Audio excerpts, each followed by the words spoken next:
দুদিনীয়া বৰ্ণাঢ্য কাৰ্যসূচীৰে আৰম্ভ হোৱা বেচমাৰ আজি দ্বিতীয় দিনাৰ সফল সামৰণি অনুষ্ঠান। ধুবুৰী জিলাৰ অন্তিম অৰ্থাৎ শেষ বিদায় বেচমা 21তম বৰ্ষ বৃহত্তৰ ৰতিয়াদ বেচমা উৎসৱ দুদিনীয়া কাৰ্যসূচীৰে বেচমা উদযাপন। ধুবুৰী জিলা কোচ ৰাজবংশী সংগ্ৰাম সমিতি, মহিলা কোচ ৰাজবংশী সংগ্ৰাম সমিতিৰ উদ্যোগত আৰু ৰতিয়াদ আঞ্চলিক কোচ ৰাজবংশী সংগ্ৰাম সমিতিৰ সহযোগত দুদিনীয়া কাৰ্যসূচীৰে অনুষ্ঠিত হয় বেচমা।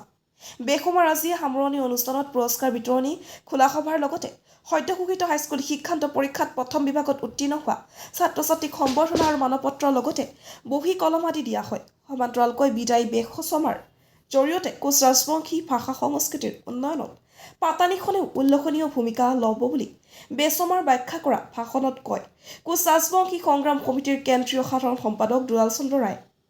বিচিত্ৰ অনুষ্ঠানৰ মুখ্য আকৰ্ষণ কণ্ঠশিল্পী শিল্পী চক্ৰৱৰ্তী আৰু শিখা ডাকুৱা গীতক লৈ মুগ্ধ একাংশ দৰ্শকবৃন্দ। বৃহত্তৰ ৰতিয়াদ বেচমা উদযাপন সমিতিৰ সম্পাদক আৰু সভাপতিসমূহ ৰাইজৰ সহায় সহযোগিতাত বেচমা সুচাৰুৰূপে পৰিচালনা হোৱাৰ বাবে সমূহ ৰাইজক ধন্যবাদ জ্ঞাপন কৰিছে। গোলকগঞ্জৰ পৰা তপন ৰায়ৰ report, north east frontier news. Koch Rajbongshi সংগ্ৰাম সমিতি আৰু মহিলা সংগ্ৰাম সমিতিৰ উদ্যোগত বৃহত্তৰ ৰতিয়াদ বেচমা উৎসৱ উদযাপন সমিতিৰ আজি দ্বিতীয় দিনৰ কাৰ্যসূচী মতে সকলোবোৰ কাৰ্যসূচী সুকলমে হৈছে আৰু আমি ইয়াত বিভিন্ন জাতি জনগোষ্ঠীৰ সংমিশ্ৰণ বা জাতি জনগোষ্ঠীৰ অনৈক্যৰ মাজত ঐক্য স্থাপন কৰি যি বেচমাৰ অভূতপূৰ্ণ সফলতা হৈছে তাৰ কাৰণে আমি যথেষ্ট আনন্দিত হৈছোঁ। আৰু ইয়াত বিশেষ আকৰ্ষণ আমাৰ কোচ ৰাজবংশী জনগোষ্ঠীয় গীতিকাৰ শিল্পীৰ পৰা আৰম্ভ কৰি ৰাতি 12টাৰ পিছত যে বিচিত্ৰ অনুষ্ঠান হৈছে, বিভিন্ন ঠাইৰ পৰা শিল্পী কুশলীবৃন্দই আহি মানুহক যি আনন্দ আমোদ প্ৰমোদ কৰিছে তাৰ কাৰণে আমি যথেষ্ট আনন্দিত। আৰু অনাগত দিনত বিভিন্ন জাতি জনগোষ্ঠীৰ মানুহে যাতে আমাৰ কোচ ৰাজবংশী সংগ্ৰাম সমিতিক এনেদৰে উৎসাহ আৰু সহায় সহযোগ আগবঢ়ায় তাৰ কাৰণে সকলো কমতাপুৰবাসীৰ ওপৰত আমি দায়বদ্ধ আৰু সকলো কমতাপুৰবাসীক আমি কোচ ৰাজবংশী সংগ্ৰাম সমিতিৰ ফালৰ পৰা শুভেচ্ছা জ্ঞাপন কৰিছোঁ।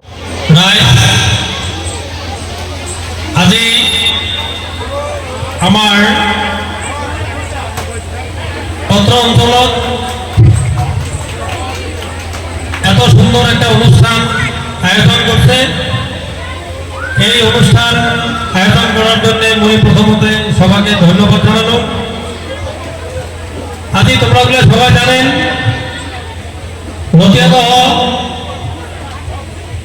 অঞ্চলখান আমার আসামের একেবারে পশ্চিম সীমান্ত, খুব পিছপৰা এখন জায়গা। এই জায়গাত পত্ৰ অঞ্চলেৰ ৰাইজেৰ সহযোগিতাত এখন উচ্চতৰ মাধ্যমিক বিদ্যালয় স্থাপন হয়েছে। এইখান বিদ্যালয় থেকে